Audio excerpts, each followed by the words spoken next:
Vocês estão bem? Aleluia. Quase uma sexta hoje para muitos, né? Mas tem muita gente que vai trabalhar amanhã, que vai assistir o jogo do Brasil lá no trabalho. Deus é bom e me deu o privilégio de amanhã poder ficar na minha casa. Ai, Jesus. Glória a Deus. Nós adoramos o nome do Senhor através dos louvores, através da música, mas nós continuaremos adorando o nome do Senhor nessa noite, porque todos os momentos do culto são momentos de adoração. Às vezes as pessoas acham que adorar a Deus, que o momento de adoração é só quando eu estou aqui cantando, só com as músicas. Mas na verdade toda a nossa vida, tudo que fazemos, a Bíblia diz que tudo quanto fizeres, fazei para a glória do Senhor. Tudo que nós fizermos, nós temos que fazer para a glória do Senhor. Todas as coisas. Seja cantar, seja trabalhar, seja cuidar da casa, seja cuidar do marido, seja cuidar dos filhos, seja cuidar da igreja. Tudo que nós fizermos, nós temos que fazer para a glória do Senhor. E o momento de dízimos e ofertas também. Dizimar e ofertar é uma forma também de adorar ao Senhor. No Velho Testamento, o povo de Israel, quando eles se reuniam para adorar a Deus, eles tinham lá as festas mensais, as festas anuais. Eles não haviam as festividades fixas, os quais eles se reuniam para estar ali perante o Senhor. E a Bíblia diz que todas as vezes que o povo se reunia para adorar ao Senhor, eles entregavam ofertas.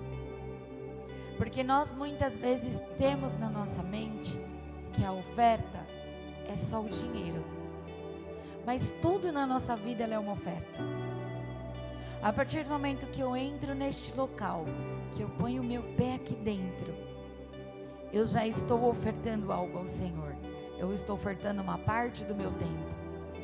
Porque eu saí da minha casa, eu deixei tudo os meus afazeres para estar aqui. Quando eu estou aqui entoando louvores, eu estou ofertando ao Senhor. Estou ofertando ao Senhor a minha voz, estou ofertando ao Senhor a minha oração, a minha adoração.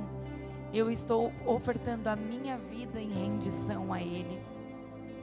E agora nós vamos passar por mais um momento de oferta. Nós vamos ofertar também o nosso dinheiro. Esse momento de oferta, eu costumo dizer que não é um momento de pedir dinheiro. Porque a gente não precisa pedir para você nada. Porque a sua oferta, ela tem que ser daqui. Eu não tenho que vir aqui e falar assim: olha, você vem aqui dar tanto para Deus te dar. Porque nós não barganhamos com Deus. Deus, Ele não está preocupado com o valor que nós damos. Ele está preocupado. Eu acredito que sim, vamos colocar aqui. Deus está preocupado com o valor, sim. Com o valor que eu dou ao dinheiro. Qual é o valor que eu dou ao dinheiro?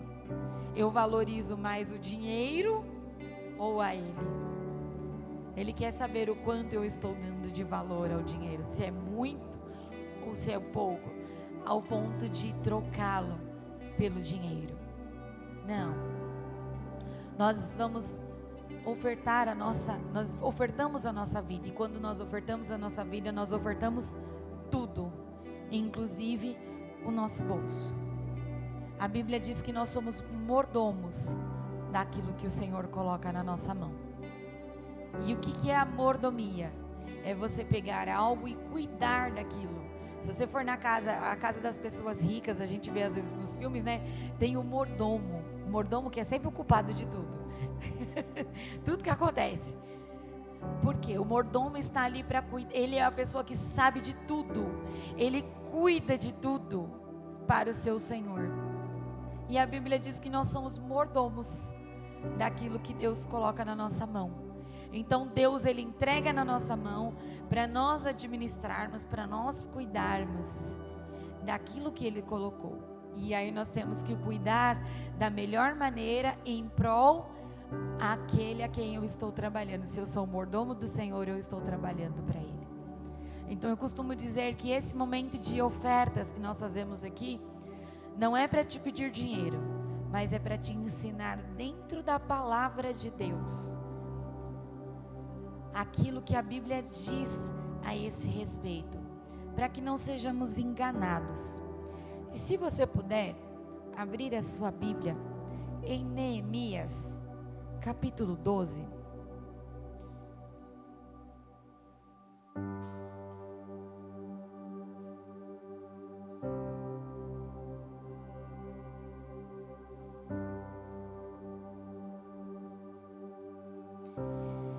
Vamos ler o versículo 43 e 44.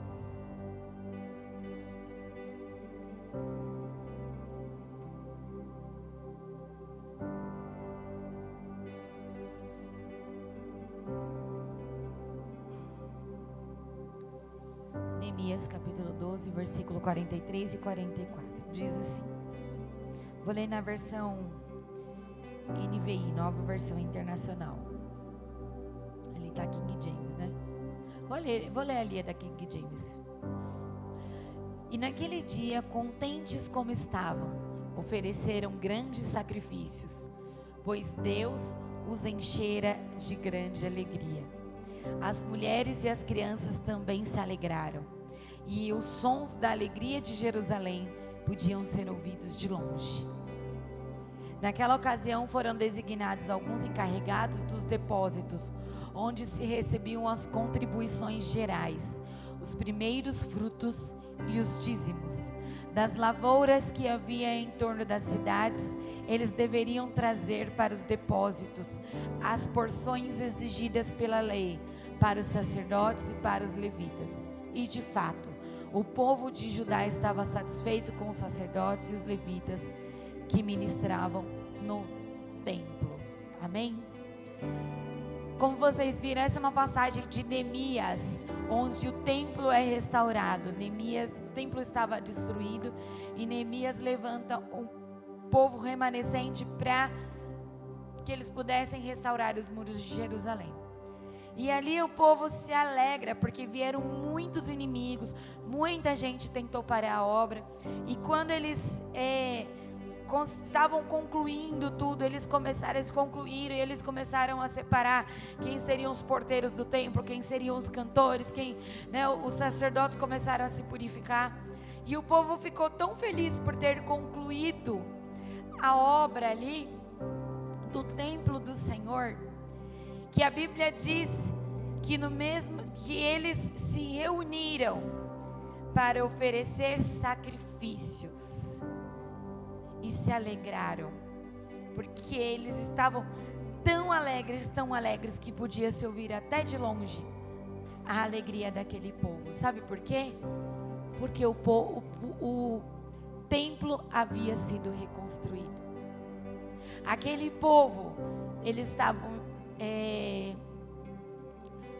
o templo havia sido destruído, a cidade havia sido destruída, o povo havia ficado cativo por anos, e aí um povo remanescente voltou para Jerusalém, e eles começaram a trabalhar, e para vocês terem uma noção como era a luta deles, era tão grande, que eles trabalhavam com a enxada numa mão e a arma na outra, por causa dos inimigos. Eles estavam aqui, trabalhando na reconstrução do templo, e aqui com a arma por conta dos inimigos. Mas eles se alegraram de ver a casa do Senhor de pé. Eles se alegraram de ver a casa do Senhor restaurada. E eles ficaram tão felizes, que a Bíblia diz que eles ofereceram sacrifícios a Deus. E ali eles nomearam pessoas para que recebessem as ofertas, as primícias e os dízimos. Era algo comum para eles. Eles tinham prazer. Eu leio, toda vez que eu leio essas passagens do Velho Testamento, eu vejo esse povo entregando, e eu falo assim, por mais que a gente fale assim, o povo de Israel por várias vezes se desviou de Deus, mas quando o povo, eles queriam servir a Deus, eles entregavam a Deus as suas coisas, eles se entregavam a Deus de uma maneira tão genuína, sabe, eles não tinham restrição, eles entregavam com prazer. E aqui o povo estava feliz em ver a casa do Senhor restaurada. E existem muitas pessoas que falam assim, mas o dízimo e as ofertas são do Velho Testamento. No Novo Testamento não tem dízimo e ofertas. Porque no Novo Testamento não tinha igreja como tem hoje. No Velho Testamento nós vemos o templo de Jerusalém sendo reerguido por Neemias. Nós vimos o templo de Salomão. No Velho Testamento nós vimos ali os levitas. Quem eram os levitas? Não eram só os cantores da igreja. Os levitas eram todos aqueles que trabalhavam na obra. Então podemos dizer que eram os obreiros, os diáconos de hoje, os presbíteros. Eles dedicavam o tempo deles integralmente à igreja, 24 horas por dia. Então o que acontecia? As pessoas davam o dízimo e as ofertas para que eles fossem sustentados, tanto os sacerdotes quanto os levitas, porque eles não trabalhavam fora. A função deles era dedicar-se ao templo 24 horas por dia, eles precisavam comer. Então eles eram sustentados pelos dízimos e as ofertas das pessoas. No Novo Testamento nós passamos a não ter um templo mais. Tinha, o templo de Jerusalém lá. Mas as igrejas, quando Jesus vai ao céu e ficam ali os apóstolos, as igrejas começaram a ser nas casas. E aí a Bíblia não fala mais sobre as pessoas dando dízimos e ofertas, né?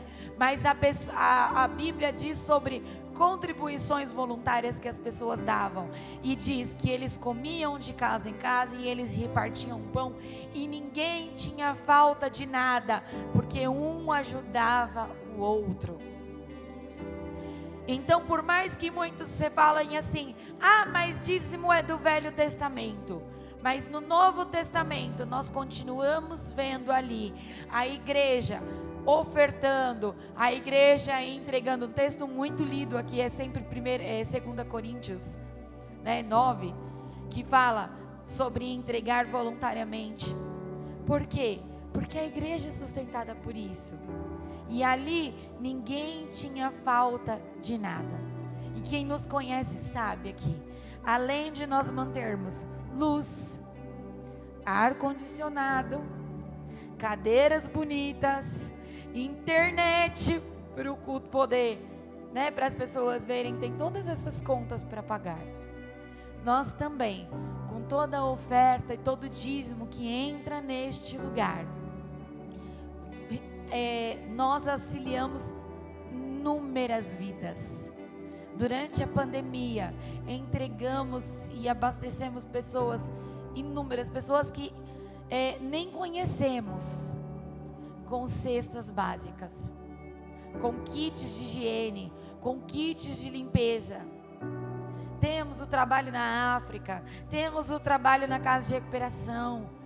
Quantas vezes eu falo que eu passei por isso. Nós passamos por isso. Uma época desempregados, eu e o pastor Flávio, os dois desempregados. Os dois por mais de um ano. Quantas vezes a igreja nos sustentou com uma cesta básica, ou nos ajudando a pagar alguma conta. Quantos irmãos da igreja que nós ficamos sabendo que às vezes estão passando por dificuldade, a igreja vai lá, a igreja abençoa, a igreja paga a conta, porque é isso que é ser igreja. Nós temos como lema a palavra de Atos, a igreja primitiva, onde ninguém tinha falta de nada, porque os irmãos iam lá e eles contribuíam, eles ofertavam e eles ajudavam uns aos outros. Então saiba, queridos, esse momento não é para te pedir dinheiro, não. É para te ensinar que a nossa oferta e o nosso dízimo é bíblico. É algo que tem que ser dado voluntariamente. É porque eu estou alegre com Deus, porque grandes coisas tem feito o Senhor na minha vida, e por isso eu quero abençoar a obra. Nós precisamos ser como esse povo aqui de Neemias. Eles ficavam felizes por terem visto a casa do Senhor bonita, a casa do Senhor arrumada. Já pensou você chegar aqui e as cadeiras estarem tudo rasgadas, o ar-condicionado, um calor absurdo? Nós lembramos do outro templo, né? O templo a gente não tinha ar-condicionado, era um calor que o ventilador jogava ar quente, que o ventilador não dava conta, e a gente saía do culto pingando. E Deus nos abençoou com um lugar lindo, com ar-condicionado. Mas tudo isso tem custo. E também saber que quando eu estou entregando na casa do Senhor, eu posso não estar ali abençoando diretamente a vida de alguém, mas indiretamente você está. Porque muitas e muitas pessoas, tem gente que nos assiste pelas lives, que conhece a igreja pelas lives. Tem gente de longe que às vezes entra em contato e fala: vocês podem me ajudar? Vira e mexe a gente recebe mensagens de pessoas que falam: olha, eu queria congregar com vocês, mas eu moro longe e eu preciso. E às vezes a gente vai lá na casa, às vezes quando dá a gente vai na casa da pessoa, mesmo sendo longe, a gente visita, vê a situação das pessoas. E a igreja tem abençoado muitas pessoas. Muitas pessoas. E você tem sido participante disso. Você pode dizer: ah, você faz obra social? Faço. Abençoo. Porque o seu dízimo e a sua oferta tem abençoado muitas vidas. Amém? Glória a Deus. Quem for ofertar, quem for dizimar, pode levantar sua mão. Os obreiros estão ali atrás, a diaconisa Ana Maria está ali atrás com os envelopes, o presbítero Roberto está ali com a maquininha. Quem quiser também, às vezes facilita aí o Pix, tem o Pix da igreja, o CNPJ, cadê? Ajuda aqui, gente, põe aí o CNPJ. 27011-502, 1000 ao contrário, 74. É isso mesmo, 27011-502, 1000 ao contrário. Eu já sei, porque todo mês eu faço Pix, para mim é mais fácil. Tá aqui, CNPJ da igreja, você pode fazer o seu Pix aí na conta da igreja, né? Se você quiser fazer um depósito bancário, tá aí também, facilita bastante. E saiba que você tem sido mantenedor de muitas e muitas vidas. E principalmente você tem cumprido a palavra do Senhor, de entregar a sua vida, e sendo missionário na obra, sustentando missões, sustentando muitas pessoas, muitas vidas. Vamos nos colocar em pé nessa noite?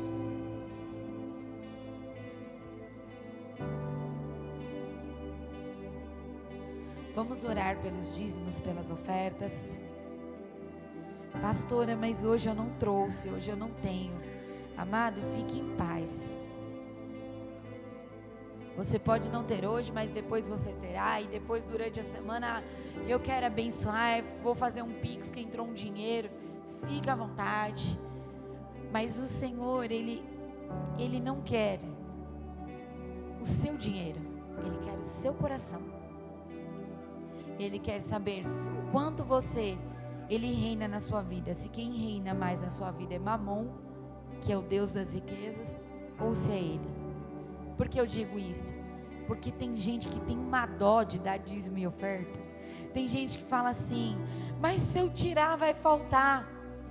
Eu aprendi uma coisa com uma pastora, a Bispa Sônia Hernandes. Ela dizia assim: o que você não fez com 90%, você não vai fazer com 10%. Se você não conseguiu resolver sua vida com os 90%, os 10% não vai resolver. Então, quando nós somos fiéis a Deus, eu posso dizer com toda certeza para você: Deus, Ele nos honra muito. Senhor, nessa noite, nós queremos colocar a vida dos nossos irmãos diante de Ti. Eu sei, Senhor, que eles têm entendido a Tua palavra. Eu sei, Senhor, que muitas vezes a gente vem aqui na frente para instruir, Deus, não para pedir nada, porque eu acredito que a gente não precisa disso, Senhor. Nós precisamos do entendimento da palavra. E eu sei, Senhor, nós sabemos que o Senhor tem dado o entendimento da palavra aos nossos irmãos, a cada um aqui. E nós te agradecemos por isso, porque o Senhor tem nos ensinado. E nós ofertamos e nós entregamos na Tua casa com alegria e por amor, porque entendemos, Senhor, a Tua palavra, entendemos o Teu propósito, entendemos que enquanto cuidamos das Tuas coisas, o Senhor cuida das nossas. Entendemos, Senhor, que se não foi possível fazer com os 90%, não é com os 10% que eu vou conseguir fazer. Mas se eu semeio no Teu altar, Senhor, nós sabemos que o Senhor faz germinar a 30, a 60 e até mesmo a 100 por um, Pai. Porque a Tua palavra é fiel, o Senhor é fiel. E o Senhor não é um Deus que mente, não é filho do homem para que possa mentir. Não. A Tua palavra é a verdade, e a Tua palavra diz que o Senhor é o nosso pastor e que nada nos faltará. Que o Senhor estará suprindo na nossa casa, Deus, o alimento, tudo aquilo que nós precisamos, todas as nossas necessidades. Então nessa noite, Senhor, nós pedimos a Ti, que o Senhor possa incutir no nosso coração e na nossa mente cada vez mais esse princípio. Se ainda existe, Deus, dentro de nós, alguma raiz de dúvida a respeito de será que o Senhor vai suprir, será que o Senhor vai fazer, Pai, que nessa noite seja sanada toda a raiz de dúvida, que nós possamos crer verdadeiramente na Tua palavra, que nós possamos entregar, Senhor, tudo nas Tuas mãos e deixar que o Senhor conduza, dirija. Que nós possamos aprender, Deus, como diz na Tua palavra, a fazer prova de Ti, porque o Senhor disse que abriria janelas dos céus, e Tu és fiel para cumprir aquilo que o Senhor fala. Nos ensina então sermos fiéis contigo também, Pai. Nos ensina, Senhor, a não duvidarmos, nos ajuda, Pai, para que possamos ver os Teus milagres na nossa vida. E eu peço a Ti nessa noite, Pai, que aqueles que entenderam a Tua palavra, que aqueles, Senhor, que estão verdadeiramente com o coração firmados em Ti, Deus, e não tem duvidado do Senhor, que o Senhor possa nessa noite abrir as janelas dos céus para que eles venham aqui, Deus, testemunhar daquilo que o Senhor tem feito na vida deles, que eles possam dizer: eu fui fiel ao Senhor e o Senhor cumpriu a palavra na minha vida. Eu confiei no Senhor e o Senhor não me deixou esquecido. O Senhor cumpriu na minha vida a palavra, porque a Tua palavra diz que o Senhor não deixaria os seus servos a mendigar o pão, não, mas que o Senhor estaria suprindo todos os dias. Por isso, Pai, que essa palavra, que essa verdade possa se cumprir na vida dos Teus filhos hoje, para a honra e para a glória do Teu nome, não para que nós possamos ser glorificados, mas para que o Senhor seja glorificado, para que o Senhor seja conhecido, para que todos saibam que Tu és Deus sobre toda a terra, em nome de Jesus que nós oramos nessa noite, amém. Glória a Deus, aleluia. Então aplauda o nome do Senhor. Aleluia. Vou convidar a presbítera Elaine para estar aqui à frente, trazendo a palavra. Essas quintas-feiras das mulheres. As mulheres aqui, ó, arrasando. Estenda suas mãos para cá, por favor. Vamos interceder pela vida da serva do Senhor. Eita Jesus, o caderninho dela aqui tá igual o caderninho do Flávio. Meu Jesus. Senhor, eu vou orar aqui para que o Senhor resuma esse caderno da presbítera. Aleluia. Deus, nós queremos colocar diante de Ti a vida da Tua serva. Pedimos que o Senhor possa usá-la nessa noite, Deus, com intrepidez, com sabedoria. Tira toda a timidez, Deus. Que a boca dela agora, Senhor, seja um instrumento do Senhor para falar aos nossos corações. Que saia a Tua palavra afiada, Deus. Que possa dividir juntas e medulas nessa noite, alma e espírito, Deus. E impactar as nossas vidas em nome de Jesus. Deus, toma nas Tuas mãos e que todo laço de Satanás, toda, Senhor, que queira tirar a nossa atenção, tudo, Senhor, que queira trazer dispersão, caia por terra em nome de Jesus. Que a Tua palavra nessa noite tenha liberdade dentro do nosso coração. Abre o nosso entendimento, abre, Senhor, os nossos ouvidos e prepara o nosso coração para a Tua palavra, em nome de Jesus que nós oramos. Amém. Glória a Deus. Paz do Senhor, igreja. Amém. Amados, são 10 folhas realmente. Tem 1 mês e meio que o Senhor está me falando nessa palavra, mas eu creio que vai valer a pena. Porque o que o Senhor preparou, se eu conseguir passar o que Ele me deu, a igreja vai sair daqui renovada. Vai sair daqui com o nível de profundidade que o Senhor quer de nós. Deus, Ele me mostrou 2 coisas. Eu vou ler 2 textos. E Deus, Ele me mostrou 2 coisas. Primeiro, que Ele tem ressurreição nessa igreja. Deus, Ele me mostrou que Ele tem vida.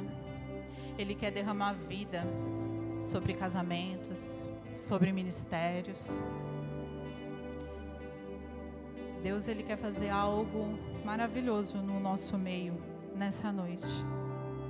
E Deus, Ele também me falou, no outro texto que eu vou estar lendo depois, sobre profundidade. Sobre a gente não brincar com as coisas do Senhor. Sobre compromisso. Sobre pegar firme.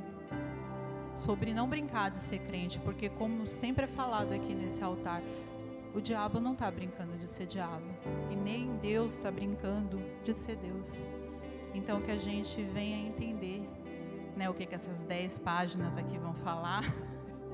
Que venha entrar no nosso coração e que a gente venha sair daqui transformado, renovado. Amém? Como eu falei, tem 1 mês e meio mais ou menos que eu estou nessa palavra. E a palavra é ressurreição. E ontem o nosso amado irmão Alan faleceu, né? Marido da Silene, não sei se todos os irmãos aqui conheciam. Enfim, ontem eu fui no velório do Alan. E Deus, Ele me ministrou assim, tremendamente, né? Sobre um texto que eu vou estar lendo aqui. Só 1 minuto, tá, irmãos? Porque eu estou muito nervosa com as minhas 10 folhas e eu me perco.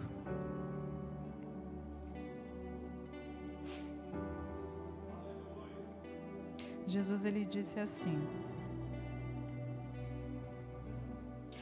ainda que morra, viverá. Ele não disse que nós não iríamos passar pela morte. Ele disse que ainda que morra, viverá.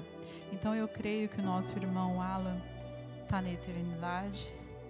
Eu creio que Deus tem vida, como ele falou aqui para essa igreja, e Deus, Ele tem a vida para o irmão Alan, a vida eterna, assim como para cada um de nós, né? A gente sabe que a gente está aqui de passagem, mas o nosso alvo é o reino. O nosso alvo é alcançar o que o Alan alcançou ontem, a salvação das nossas almas. Amém? Então, é isso que Deus ele tem para nós.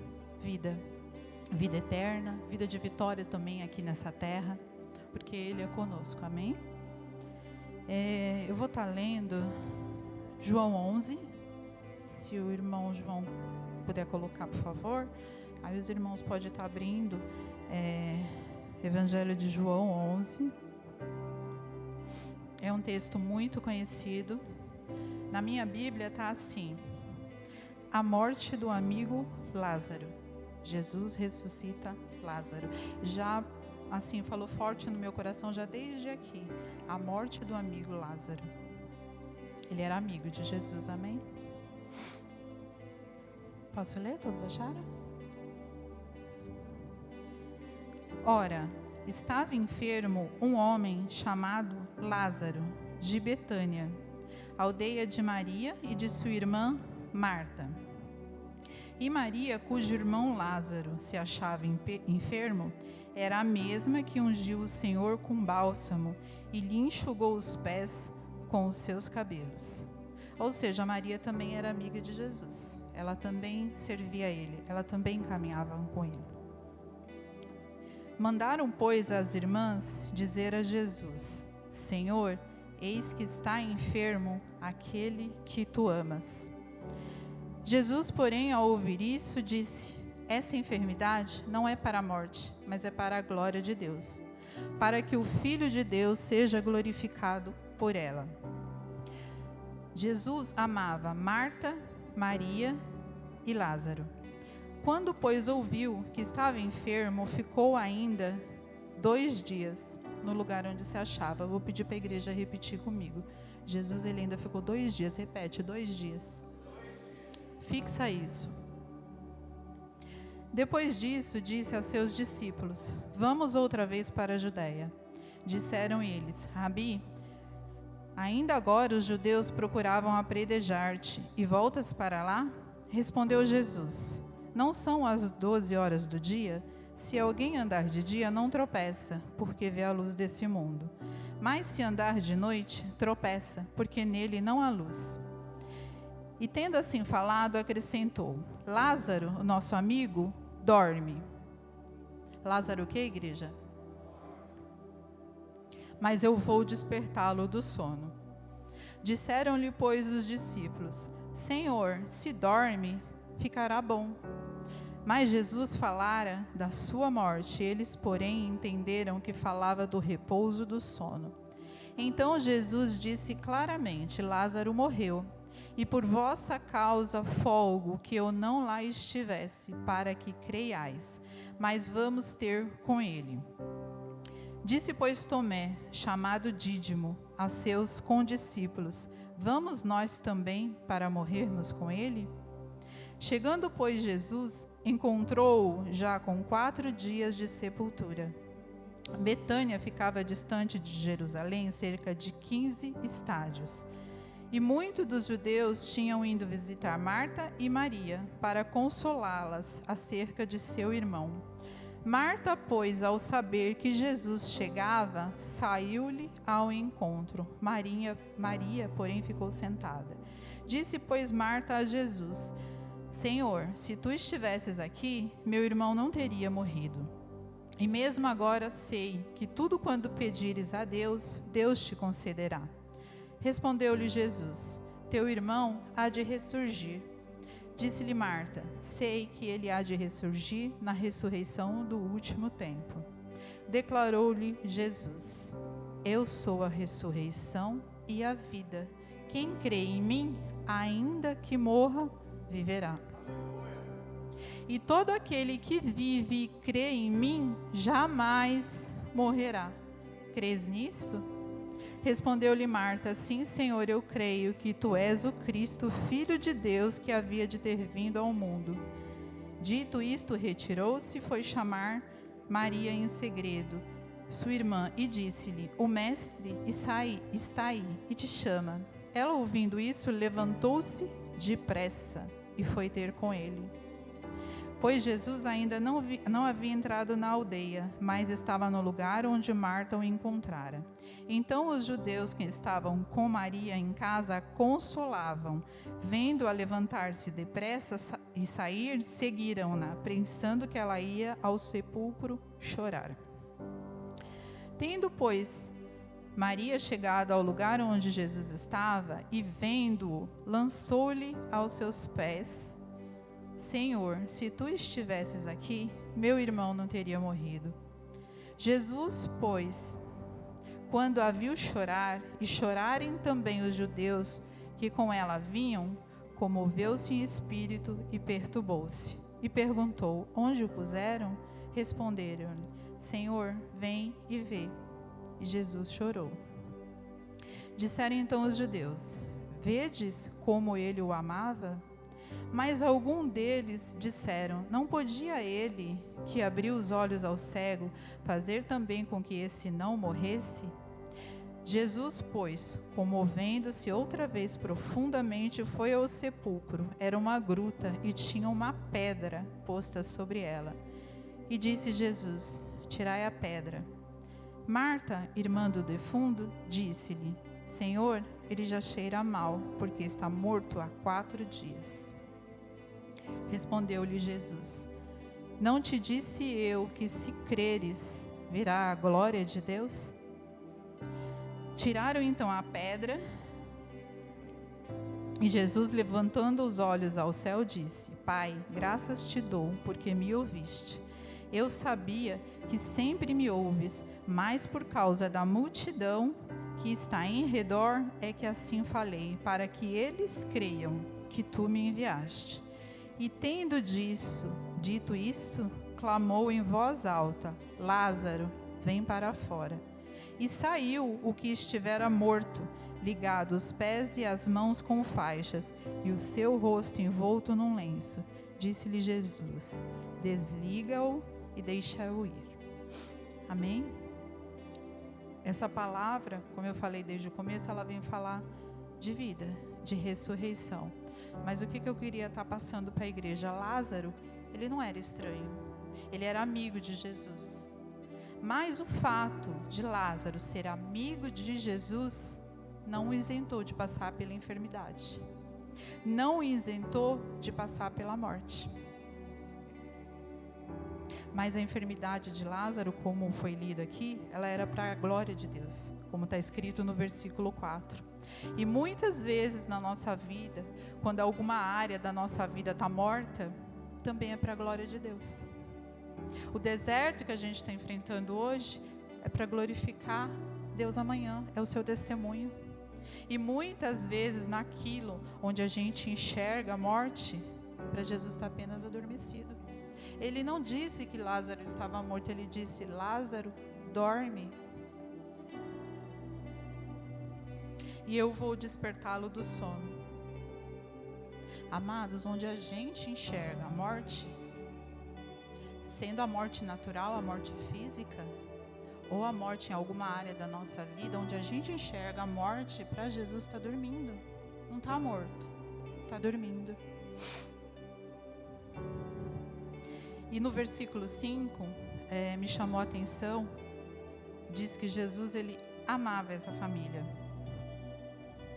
Mas, quando ele soube que Lázaro, ele estava doente, o que ele fez? Ele demorou ainda 2 dias. Sabe o que isso quer dizer? Esses 2 dias falou muito comigo. Que o tempo para o socorro chegar, quem determina é Jesus. Não sou eu, não é você, é Ele. O milagre é no tempo dele, amém? Ele não foi correndo socorrer Lázaro. Até porque eles estavam esperando uma cura. Se Jesus ele fosse naquele momento, ele ia curar. O que seria uma grande coisa, uma cura é uma grande coisa para quem está enfermo. Mas ele tinha mais. Ele tinha ressurreição. Assim como ele falou que ele tem ressurreição nessa noite, ressurreição na sua e na minha vida. E assim, outra coisa que me chamou muita atenção, a gente quer vida, a gente quer ressurreição, mas muitas vezes a gente não quer passar pela morte. Muitas vezes a gente não quer enfrentar a dor, a gente não quer enfrentar a doença, mas é necessário. É necessário para que o socorro do Senhor ele venha. É necessário a gente passar pelo processo. E o processo ele vem na nossa vida. O fato da gente ser crente, o fato da gente ser filho de Deus, o fato de você vir na igreja, de você buscar o Senhor, não te isenta de passar por lutas. Pelo contrário, talvez você vá passar mais. Mas é como o Senhor falou aqui nessa palavra, o que a gente passa não é para a nossa morte, é para a glória de Deus. Se a gente já entregou a nossa vida para o Senhor, então toda dificuldade, toda luta, tudo que a gente passa, até aquilo que a gente não entende, é para a glória de Deus. Eu até esqueci, eu estou nervosa, até esqueci de falar, mas o Senhor me deu até um tema para essa palavra. O tema é: quanto maior for o seu problema, maior será o seu milagre. Você crê nisso? Amém, eu também creio.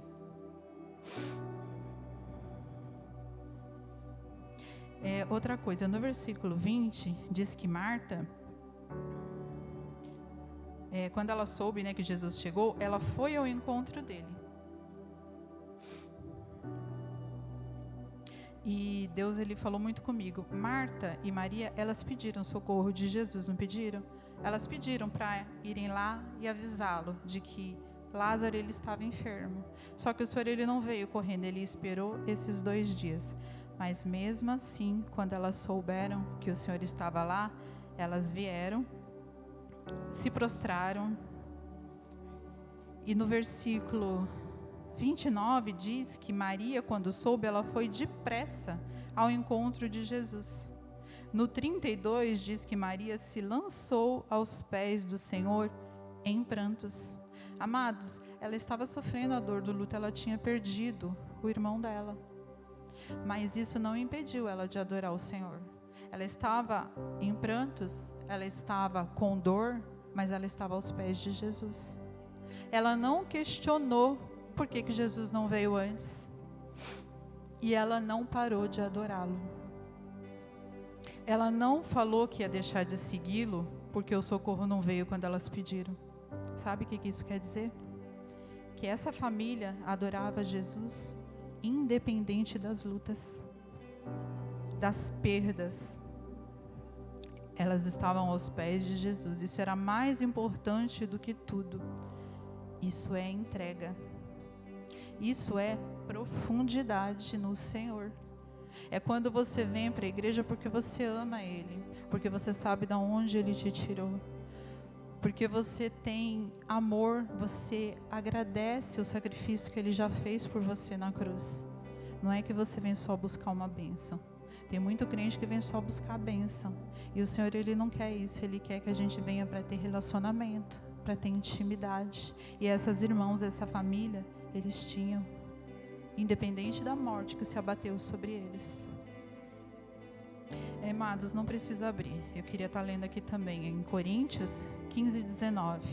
Está escrito assim: se a nossa esperança em Cristo se limita apenas a essa vida, somos os mais infelizes de todos os homens.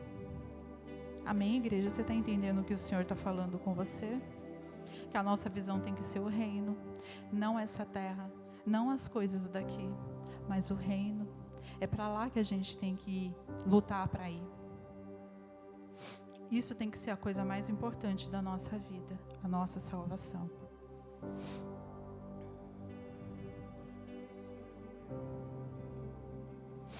Amados, para Jesus a morte não existe. Jesus, ele disse: Lázaro, o nosso amigo, ele dorme. A morte física para Jesus é apenas um sono profundo, do qual ele pode nos acordar, amém? Por isso que Jesus, ele disse que ele tem vida para a igreja hoje. Amado, se você olha para o seu ministério e enxerga a morte, Jesus diz que não está morto, que está dormindo.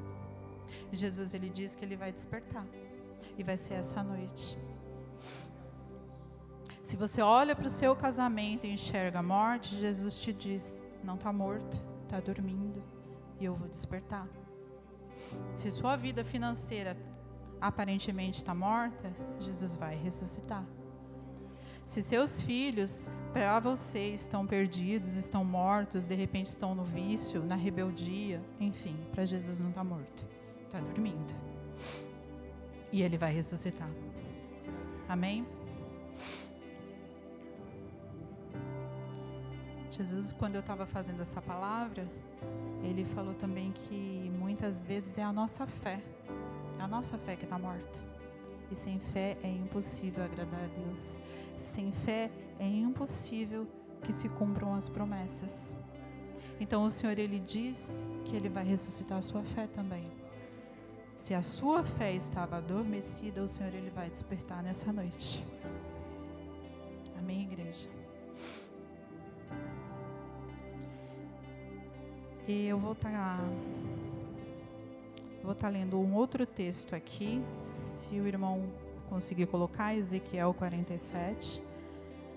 Porque, como eu falei aqui no começo, amados, Deus, Ele me falou duas coisas. Ele me falou fortemente, nessa passagem, né, de Lázaro, sobre ressurreição, sobre vida para a igreja.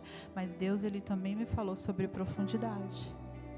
A gente tem que ter um nível mais profundo de intimidade com Ele.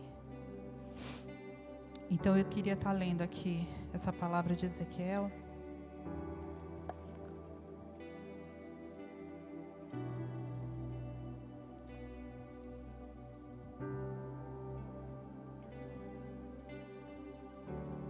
Na minha Bíblia está assim: o rio de cura, ou águas purificadoras.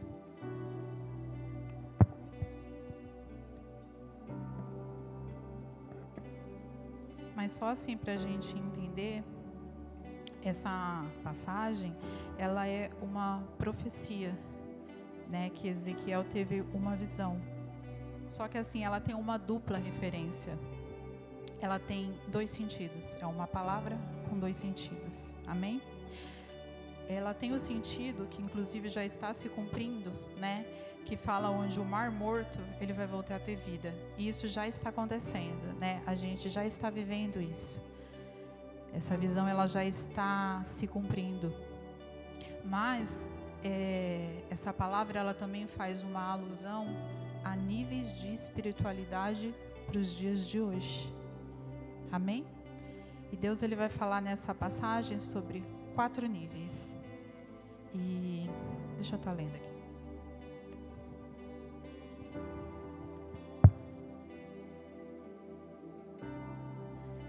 O rio de cura. Depois disso, o homem lhe levou de volta à entrada do templo. Ali notei que jorrava água para o leste, por debaixo da porta do templo, e passava à direita do altar do lado sul.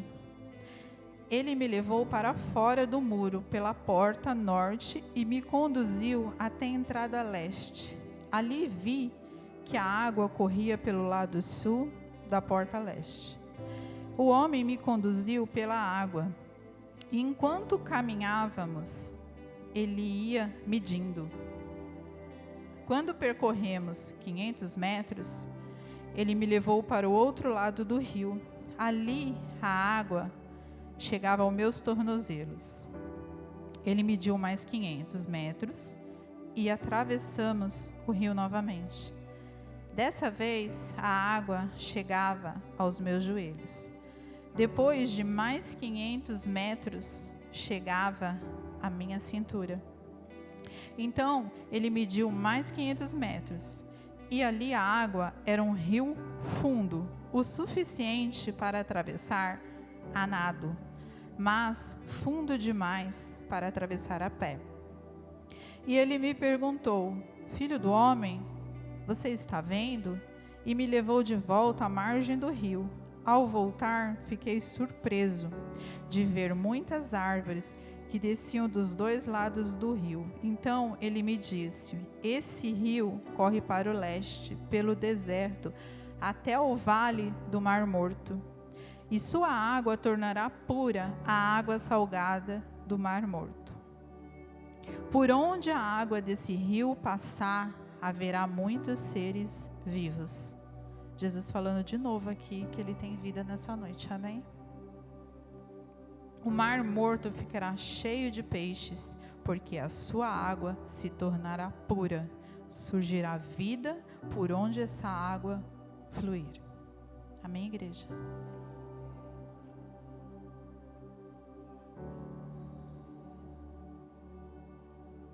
Eu queria estar falando aqui, vocês perceberam no decorrer dessa palavra, essa pessoa que levou o profeta Ezequiel a caminhar nesse rio, creio eu que era um anjo do Senhor, da parte dele.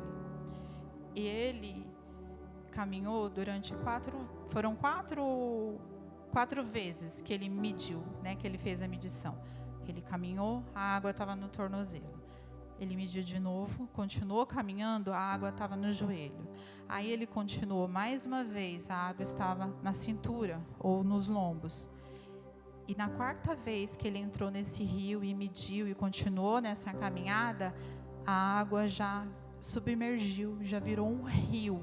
E ele já não conseguia mais andar. Ele começou andando, depois não dava mais para andar. Se ele fosse continuar andando, ele ia se afogar, porque virou um rio. E o que o Senhor ele me mostrava? Só um minutinho, deixa eu tomar água.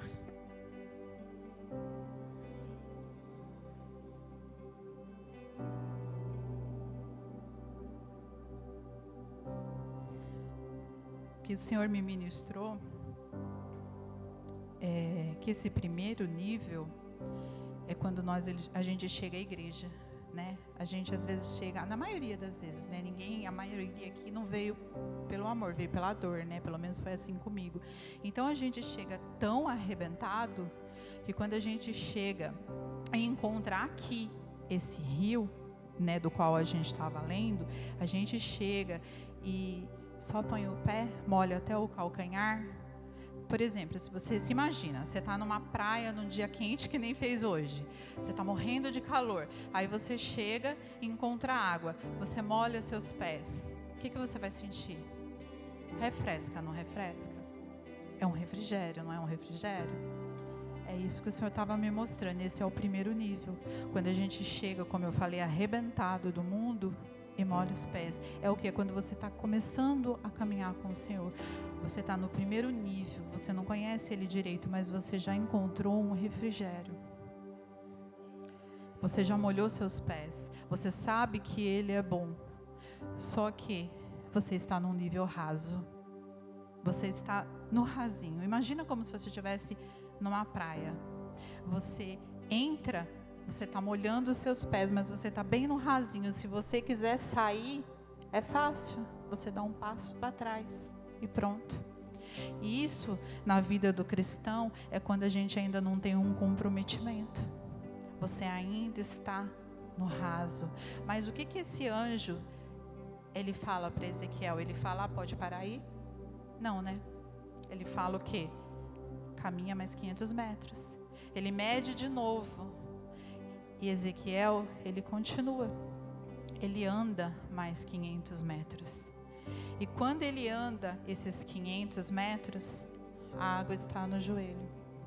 E isso é o segundo nível. Segundo nível, amados, a água no joelho. O joelho, irmão, ele lembra o quê? O que te lembra, joelho? Oração, amém? O joelho, o segundo nível é a oração. Significa, amado, que você já tem uma certa comunhão com o Senhor, você já caminhou mais um pouquinho. Você já aprendeu a depender do Senhor para algumas coisas, para algumas situações. Você está no nível um pouquinho mais profundo, você não está mais só molhando os pés, você está na dependência, você está orando, você está buscando, mas ainda é pouco. O Senhor, Ele ainda quer mais de você, o Senhor quer mais de mim, Ele quer que a gente caminhe um pouco mais nesse rio. Ele quer que você vá buscar um pouco mais profundo. O Senhor, Ele quer profundidade na nossa vida espiritual. Ele quer que a gente busque mais, amados. Ele quer que a gente dependa mais. Que a gente se interesse mais pelas coisas do Senhor, tenha mais comprometimento com as coisas do Senhor. Ele quer que a gente alcance esse nível de profundidade, de depender dEle, de viver para Ele.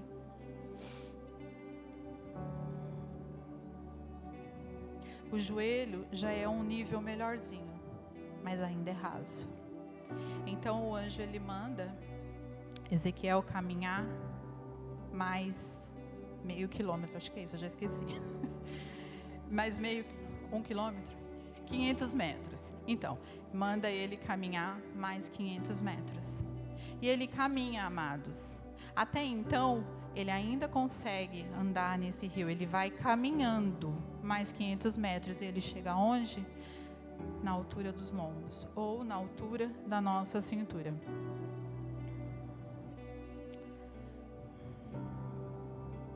E quando eu cheguei aqui nessa parte, Deus ele me mostrou assim, de uma maneira até assim, meio cômica, sabe? Assim, eu olhei para minha cintura. Eu vou até pedir para você fazer isso. Olha para sua cintura. Põe a mão na sua cintura. A sua cintura representa o quê? Deus me mostrou isso. Eu achei assim engraçado, mas é espiritual, amados. A sua cintura é a metade de você. No terceiro nível, você se entregou até a metade. Ainda não é o suficiente. O Senhor, Ele ainda quer mais. Você entraria, você que é casado, você que namora, você entraria num relacionamento pela metade? Com uma pessoa que se entregasse pela metade? Você trabalharia pela metade do seu salário? Ninguém gosta de metade. Ninguém gosta de metade. E o Senhor não vai aceitar a metade de você, a metade de mim. O Senhor, Ele falou o quê? Que Ele quer profundidade de nós. Ele quer mais. Ele quer que você mergulhe mais, que você busque mais, que você conheça mais. Sabe? Ele quer derramar mais unção. Ele quer derramar vida. Ele quer profundidade nossa. Ele não quer, sabe, assim que você brinque de ser crente. Sabe, que um dia você vem na igreja, no outro você não vem. Sabe, assim, um dia eu estou com vontade de orar, eu oro. No outro dia eu não estou, eu não oro. Um dia eu estou com vontade de falar do amor de Deus. Outro dia eu vejo alguém morrendo do meu lado, mas eu não abro a minha boca para falar de Deus. Sabe, isso é brincar de ser crente. Isso é não se dar. Isso é estar pela metade. E o Senhor não aceita. Assim como nós não aceitamos, ninguém aceita a metade de nada, ninguém fica feliz com a metade. Quando a gente está num relacionamento, a gente tem que dar o melhor. A gente tem que dar o melhor para o nosso marido, para o nosso cônjuge, né? Para a nossa esposa, para o nosso filho, no nosso trabalho. Sempre é exigido de nós o melhor. Porque quando é para o Senhor, tem que ser de qualquer jeito. Ele não aceita, amados. O Senhor não aceita. Porque quando Jesus ele morreu na cruz, Ele se doou de corpo inteiro. A Bíblia fala que Jesus ele ficou sem uma gota de sangue no corpo. Foi por inteiro. E foi por amor. Amor anda junto com relacionamento, né? Como é que está o nosso relacionamento com o Senhor? Será que está no raso ou no profundo? Eu falo por mim, eu preciso caminhar mais nesse rio. E eu estou pedindo a misericórdia do Senhor. Eu estou pedindo para Ele segurar nas minhas mãos e me levar para essas águas profundas. Porque as águas profundas, muitas vezes, é o desconhecido, amado. É difícil, a gente tem medo. Quando você entra assim no mar, você não vê o que tem embaixo assim, a não ser que você esteja numa praia Fernando de Noronha, né? Tudo muito limpo, senão você não enxerga. É o desconhecido. E às vezes caminhar com o Senhor, você está caminhando, entre aspas, no desconhecido. Você tem que depender dEle. Não é mais a sua vontade, é a vontade dEle. Não é o seu querer, não é do seu jeito, é você depender dEle, é fazer do jeito dEle. E isso é difícil. Isso exige profundidade. E a gente é falho, a gente é ser humano, é difícil a gente atingir esse nível. Eu acho que eu estou bem longe também desse nível, mas eu estou pedindo para o Senhor. Porque se Ele está falando que nós temos que ter profundidade, durante essa palavra Ele falou muito comigo e eu pedi, Senhor, me ajuda. Me ajuda a caminhar mais, a mergulhar mais, a entrar nesse nível mais profundo de intimidade com o Senhor. Que você possa pedir isso também nessa noite. Se você percebe que você está no raso, não aceite sair daqui dessa noite no raso. Porque o Senhor não aceita a metade, como eu falei. Ele quer você por inteiro. Você não quer o milagre do Senhor na sua vida por inteiro? Você aceita que o Senhor faça a metade daquilo que você ora e pede? Você quer a metade? A gente quer tudo.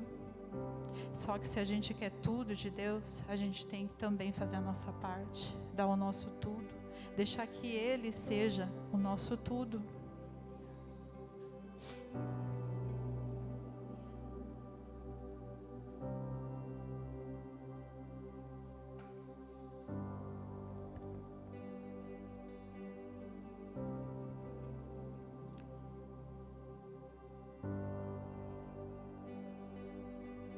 Amados, eu fiz aqui 10 páginas.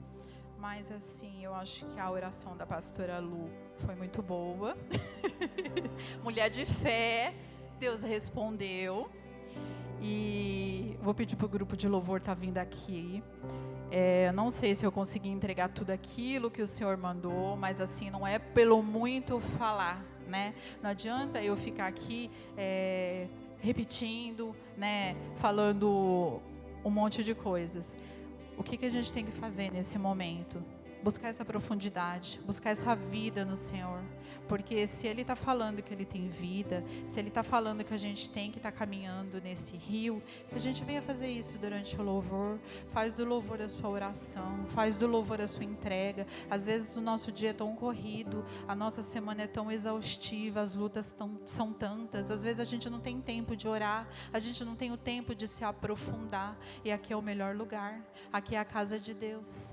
É daqui que flui esse rio ele está aqui. Eu sinto aqui nesse altar, ele já está aqui, e Ele quer que você entre, Ele quer que a gente entre nesse rio, Ele quer que a gente mergulhe, Ele quer que a gente vá fundo. Amado, em nenhum lugar aqui desse texto que a gente leu, fala que o rio veio até a pessoa, não foi isso.